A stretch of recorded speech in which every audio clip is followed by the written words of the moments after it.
في حضارة عظيمة، مدينة اسمها أور الكلدانيين، وسط المعابد العالية والآلهة الصامتة عاش رجل اسمه أبرام. اتولد في بيت مليان أصنام. الكتاب يقول: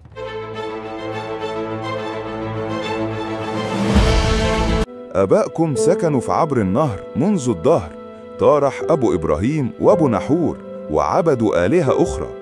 يعني إبراهيم ما كانش من البداية رجل الإيمان اللي نعرفه، لكنه كان زي أي إنسان عادي وسط مجتمع بعيد جدا عن ربنا. وفي يوم سمع صوت غريب مختلف عن أي صوت سمعه قبل كده، صوت قوي لكنه مليان محبة بيقول: اخرج من أرضك ومن عشيرتك ومن بيت أبيك إلى الأرض التي أريك. تكوين 12:1. طلب صعب، يسيب كل حاجة، الأهل، الأمان، الحضارة، لكن الوعد كان كبير. وأجعلك أمة عظيمة وأباركك وأعظم اسمك وتكون بركة. تكوين 12:2. إبراهيم كان عنده في الوقت ده 75 سنة، سن الناس فيه بتفكر ترتاح، لكن هو بدأ رحلة جديدة. الكتاب يقول: فخرج أبرام كما قال له الرب. تكوين 12:4. خرج وهو ما يعرفش هيكون فين، زي ما بيقول العهد الجديد: خرج وهو لا يعلم إلى أين يأتي. أبرام اتحرك ومعاه سارة زوجته ولوط ابن أخوه، قطعوا الصحاري، عبروا الجبال لغاية ما وصلوا أرض كنعان. هناك ربنا ظهر له وقال: لنسلك أعطي هذه الأرض. تكوين 12:7. لكن رغم الوعد كانت هناك مجاعة. أبرام اضطر ينزل مصر عشان يعيش، وهناك حصلت أول أزمة. خوف أبرام على حياته خلاه يقدم سارة إنها أخته، لكن القصة ما انتهتش. رجع أبرام تاني للأرض وربنا كرر له الوعد، ومع الوقت حصل خلاف بينه وبين لوط بسبب الأرض والمراعي. أبرام قال حاجة عظيمة: لا تكن مخاصمة بيني وبينك وبين رعاتي ورعاتك. ساب لوط يختار الأول. لوط اختار سهل الأردن وأبرام اختار السلام.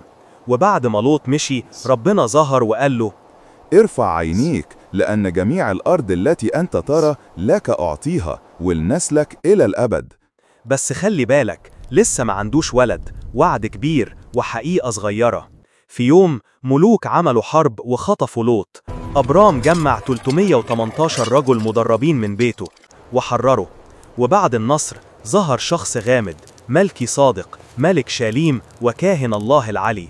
قدم خبز وخمر وبارك أبرام، وأبرام قدم له العشور. تكوين 14-18-20. أول مرة العشور تظهر في الكتاب، وأول إشارة للخبز والخمر، رموز عميقة هتتكرر بعد آلاف السنين في العشاء الأخير. رغم كل ده السنين بتمشي والوعد لسه بعيد. أبرام قال للرب: ماذا تعطيني وأنا ماض عقيم؟ تكوين 15:2. لكن ربنا قال له: انظر إلى السماء وعد النجوم، هكذا يكون نسلك. تكوين 15:5. أول مرة في الكتاب كله كلمة إيمان تتقال. عدى 25 سنة من الوعد وسارة لسه ما خلفتش. وفي يوم تحت بلوطات ممرة ربنا زار إبراهيم في هيئة 3 رجالة. قال له: أرجع إليك نحو زمان الحياة ويكون لسارة ابن. سارة سمعت وضحكت، لكن الصوت قال: هل يستحيل على الرب شيء؟ وفعلا في سن 100 وإسحاق جه. إسحاق يعني ضحك، لأن الضحكة اتحولت فرح. لكن القصة توصل لقمة الإيمان. الكتاب يقول: خذ ابنك وحيدك الذي تحبه إسحاق وأصعده هناك محرقة. تكوين 22:2. بكر إبراهيم صباحا. تكوين 22:3. ما جادلش، ما ناقش، ما هربش. 3 أيام سفر، وفي الطريق إسحاق سأل: أين الخروف للمحرقة؟ إبراهيم قال: الله يرى له الخروف. تكوين 22:8.